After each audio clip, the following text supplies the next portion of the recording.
Aura García Junco, primero preguntarte cómo estás con esta novela distópica, con esta novela que aparentemente pasa en un tiempo futuro, pero por otro lado nos permite relacionar todo lo que está pasando ahora con ese tiempo futuro, digamos. Pareciera ser que los tiempos son relativos, ¿verdad?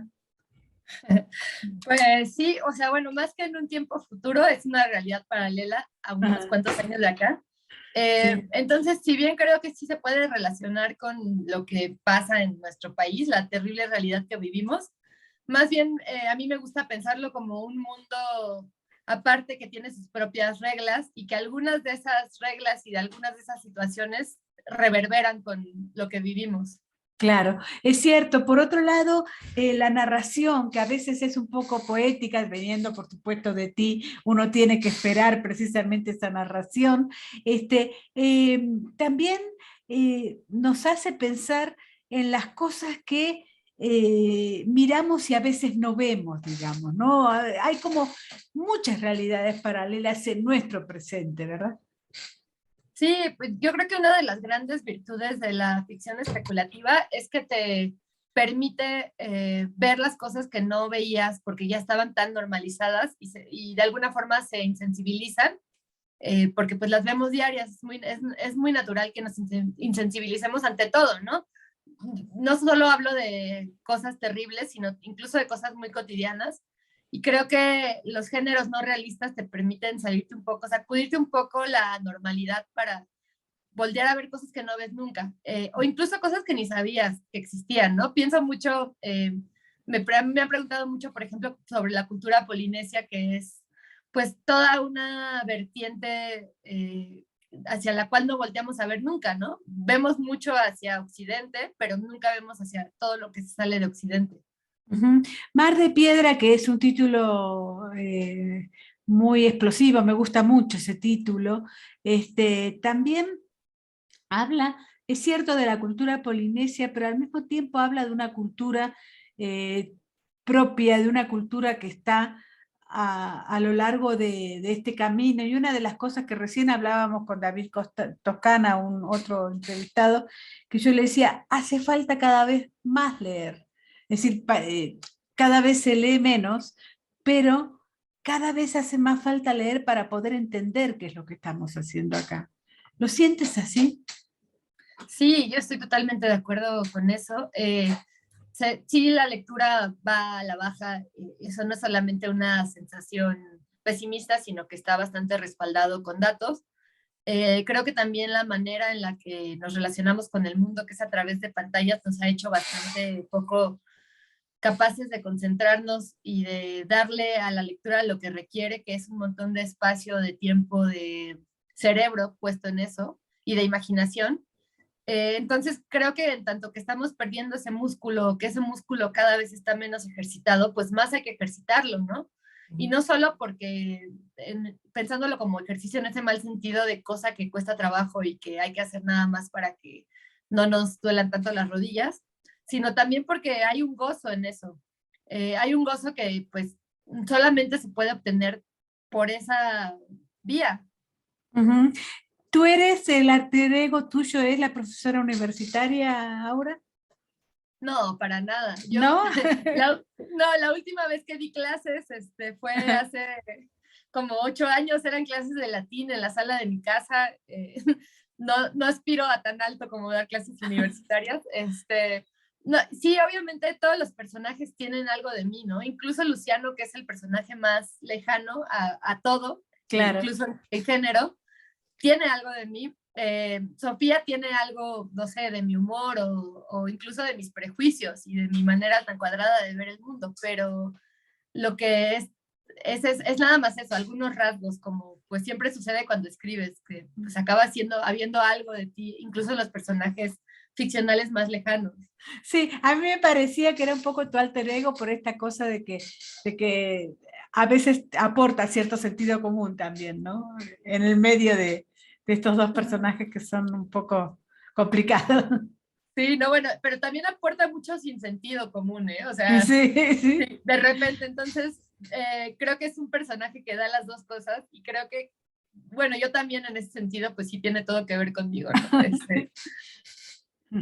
Ahora, háblame un poquito de este alcohólico, de esta persona que está un poco dependiendo de lo que está pasando alrededor, ¿no?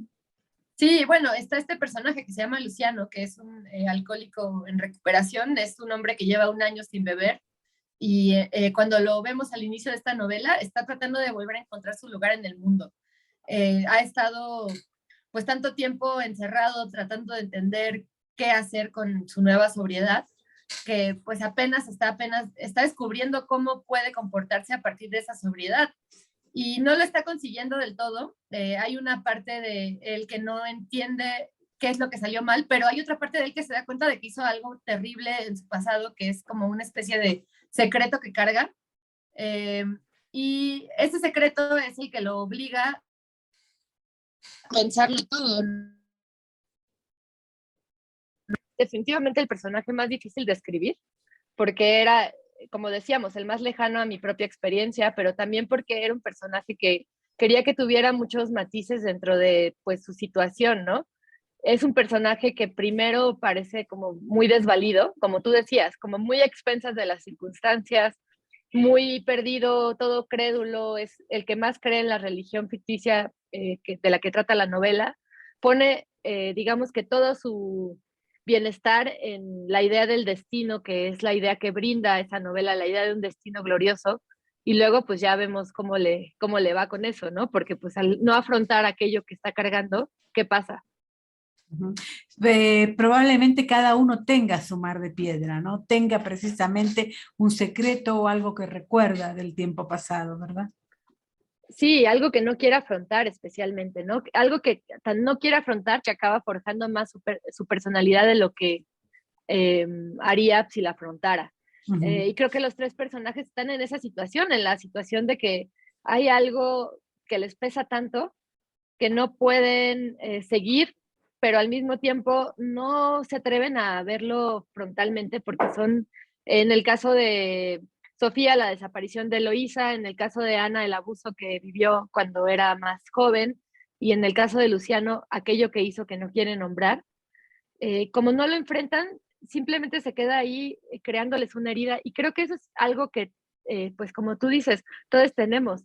Hay algo que no queremos afrontar, hay algo que nos mantiene varades en cierto momento de nuestra vida, y que al querer no verlo se vuelve cada vez más grande, porque no solo por el suceso en sí mismo, sino por todas las consecuencias que tiene en nuestra psique. Para mí, por eso, Mar de Piedra es una novela un poco de fantasmas, pero del fantasma que carga cada uno de estos personajes. Y sintiendo, ¿y cómo te sentiste escribiendo esta novela de fantasma, teniendo en cuenta la atención que todo el mundo está teniendo sobre ti, digamos, ¿no? A mí me parece que si tuviera tu edad, me iría a una isla desierta para que nadie me molestara y escribiera ahí lo que yo quisiera escribir. ¿Cómo te sientes? Pues mira, la verdad sí quiero una isla Ajá, desierta, pero ajá. no soy Johnny Depp, no soy millonaria, no me puedo comprar una isla, entonces esto es lo que hay. Pues mira, la gran ventaja de esta novela es que yo la empecé a escribir en 2016, entonces en 2016 ni siquiera había publicado Anticitera, no tenía nada que me constriñera, llamara, pidiera nada. Tenía una beca de la Fundación para las Letras Mexicanas que fue una verdadera bendición, y un excelente tutor ahí que era Genei Beltrán, que me ayudó muchísimo a arrancar. Entonces, para mí la escritura de esta novela fue lo más libre que podía ser, o sea, tuve el apoyo de un montón de personas, entonces eso me incentivó a seguir escribiendo, también tuve la guía de un montón de personas. Eh, y en realidad la parte que escribí los últimos 2 años, que fueron pues los años desde que pues pasó lo de Granta, salió mi otro libro, es una parte grande, pero es una parte que ya estaba cimentada en todo lo que ya tenía hecho. Entonces, fue la parte, digamos, que más racional, pero al mismo tiempo más sencilla. Porque la parte de, pues, crear el universo, el mundo alterno y de imaginarme a los personajes ya existía. Entonces, no fue necesaria la isla desierta. No sé si ahora ya más bien si tenga que recurrir a eso, pero hasta el momento no parece necesario.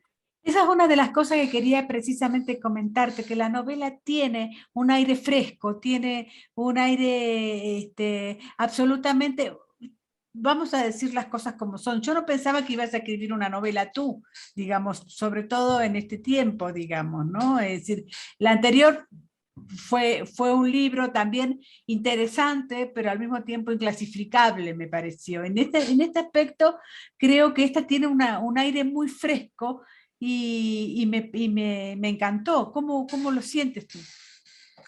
Eh, pues creo que, bueno, Anticitera ya tenía algo de esto. Yo siento que de alguna manera esta novela es una especie de punto, no intermedio, sino como tiene mucho Anticitera y tiene mucho del día que aprendí que no sé amar, aunque parecería que no.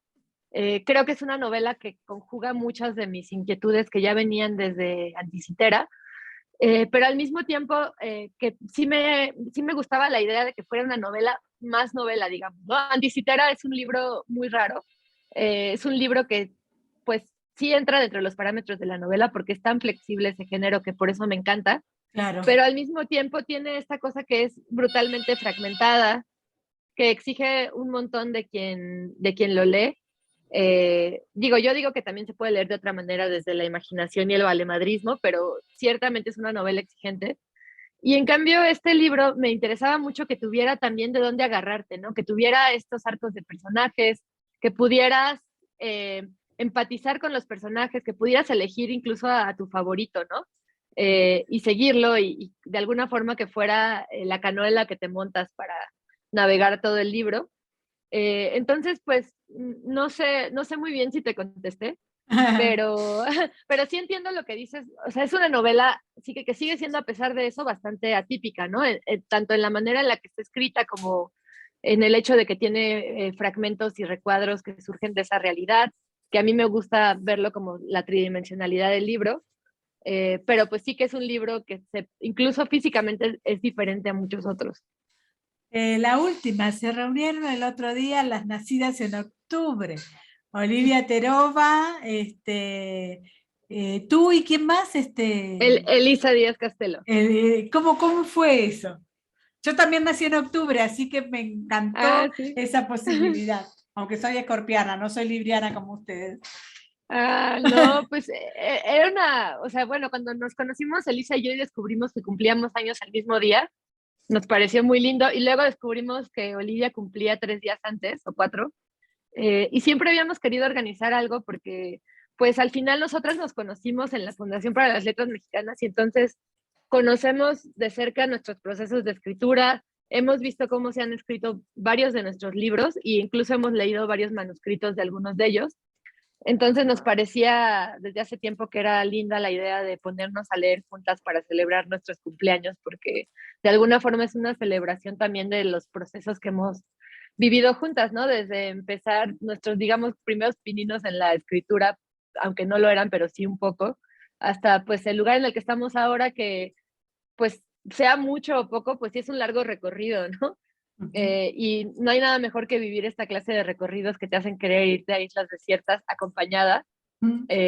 Y pues eso, pues fue una cosa que hicimos desde la amistad y creo que fue muy bonito y muy significativo para nosotras, aunque cayó una maldita tormenta infernal así apocalíptica justo antes. Fue pura mala suerte, pero de todas formas fue muy bonito y además fue el mero día del cumpleaños de Lisa y mío, entonces fue la mejor celebración posible compartir literatura. La última pregunta, ¿tú crees que esto marca alguna estética, algún manifiesto, alguna cosa importante en la literatura de estas tres nacidas en octubre que tienen más o menos la misma edad y que van hacia un contexto literario especial? Pues, ay, me resulta un poco difícil contestarte esa pregunta, aunque ciertamente alguien en la lectura preguntó si, bueno, una vez que leímos, hicimos dos rondas. La primera ronda dijo, es que sí veo cosas en común en lo que escriben. Eh, y yo creo que sí hay cosas en común, claro, empezando porque generacionalmente Claro. somos cercanas, pero también porque pues nos hemos leído un montón y indudablemente lo que lees te influencia, ¿no? Te influye. Y porque pues además nos admiramos un montón las tres, ¿no? No sé si llegar tan lejos como decir que marca algo, Ujú. Creo que más bien, pues, es solo una especie de muestrario de lo que se está escribiendo ahora, dentro de todo el amplio rango que hay, ¿no? Hay escrituras bien diferentes ocurriendo ahora y eso es riquísimo y me encanta. Y ya, pues si hay cosas en común en la escritura, creo que esto es algo que solo puede decidirse desde afuera, ¿no? Desde quienes nos leen y pueden tener esa lejanía y cercanía a la vez, porque yo estoy tan cerca que no sé ni siquiera si eso es cierto. Un abrazo grande, muchas gracias por la Un entrevista. abrazo, muchas gracias a Adiós. ti, adiós.